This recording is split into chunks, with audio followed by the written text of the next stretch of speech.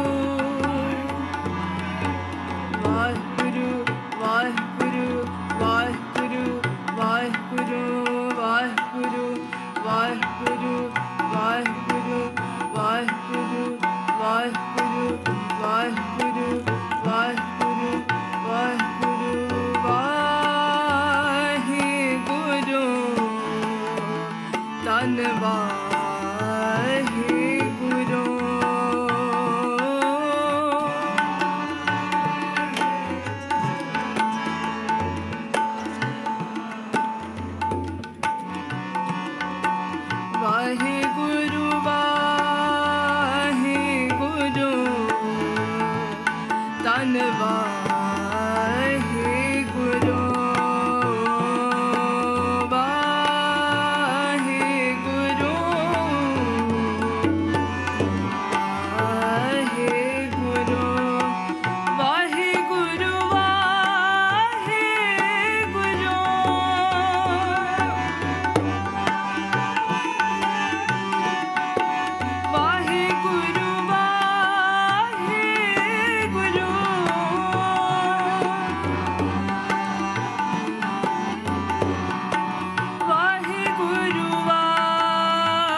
Vaheguru, Vaheguru, Vaheguru, Vaheguru.